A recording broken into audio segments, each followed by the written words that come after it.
ఇన్ని వందల సంవత్సరాల నుంచి ఇన్ని లక్షల మంది వేల మంది పాస్టర్లు మూకుమడిగా హిందూ ధర్మంపై పడి విచ్చలవిడిగా విశృంఖలంగా హిందూ దేవీ దేవతల తోలనాడుతూ కించపరుస్తూ రకరకాల వ్యాఖ్యలు చేస్తూ మత ప్రచారాలు చేస్తూ బైబిల్లో ఉన్నవి దాచేసి లేనివి తీసుకొచ్చి పెట్టి హిందువులను మోసం చేసి ఇన్ని లక్షల మందిని మత మార్పిడి చేస్తుంటే ఈ దొంగలు ఎక్కడ పడుకున్నారు? పొయ్యిలో పడుకున్నారా? బూడిదలా పొయ్యిలో పడుకున్నారు ఎక్కడన్నా?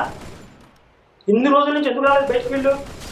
ఇప్పుడు నేను బైబిల్ గురించి నిజాలు చెప్తుంటే బైబిల్లో ఉన్న విషయాలు ఇవని చెప్పి నేను ప్రచారం చేస్తుంటే వీళ్ళకి బాధగా ఉందా? ఇన్ని సంవత్సరాల నుంచి వీళ్ళు చేసే మత కల్లోలు కదా. హిందూ దేవాలయాల్లోకి వెళ్ళి మీ దేవుళ్ళు రాళ్ళు సైతాన్ అని చెప్పి వీడియోలు తీసి నెట్లో పెట్టేదాకా పరిస్థితి వచ్చిందంటే ఇన్ని రోజులు కూడా వీళ్ళు ఎక్కడ పడుకున్నారు? నేను గమనించిన విషయం ఏంటంటే హిందువులు ఎవరు కూడా మేము చేస్తున్న పనిని తప్పుపట్టలేదు సరికదా. వాళ్ళు